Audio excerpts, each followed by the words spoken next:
We were made to be courageous. We were made to lead the way. We could be the generation that finally breaks the chains. What's up, my brothers? Man, I hope you're having a great week. I want to chat with you for the next couple minutes about the subject of pride. And let's get something straight right here out of the gate. We're all proud. Every last one of us struggles with the sin of pride. In fact, someone well said, the real issue here is not if pride exists in our hearts, but where pride exists in our hearts, or how is pride manifesting itself in our lives.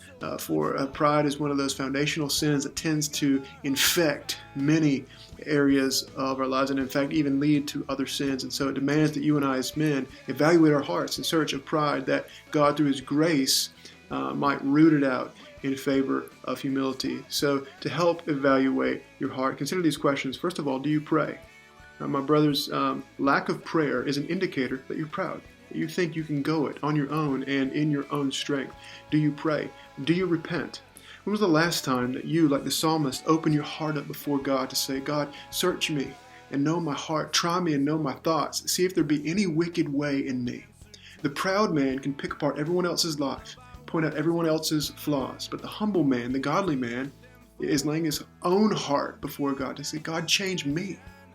I am a debtor to your grace. Do you repent?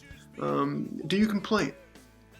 Is your life marked by gratitude and just a grateful attitude, rejoicing in what God has given you? Or are you marked by complaining about your job, complaining about your wife, complaining about your kids?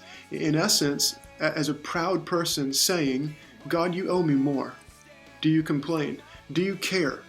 Is it obvious in your life and in your conversations that you care about other people? Or are you primarily concerned about, number one, like concerned about you and your own things? Do you dominate conversations? Do you, as subject matter, dominate conversations? Or do you genuinely care and invest in others? Lastly, do you risk? Do you risk? I think it's going to require a humility for you to risk in order to serve Christ in a leadership capacity, to lead your family spiritually, to engage in community with other brothers and sisters or other men.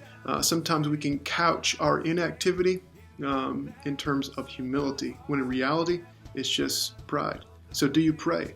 Do you repent? Do you complain? Do you care? Do you risk? Are you proud? Here's the reality. James 4:6 says this: God is opposed to the proud, but gives grace to the humble. God is opposed to proud people, and typically people are as well. So pride will infect your leadership in your home.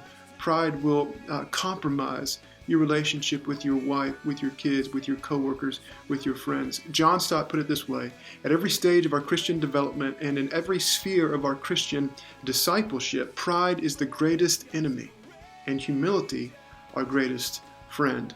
So next week we're going to talk about how we can cultivate humility, gospel humility in our lives. Check out these questions that are here for weekly accountability, and just know, in your corner, brothers. Have a great week.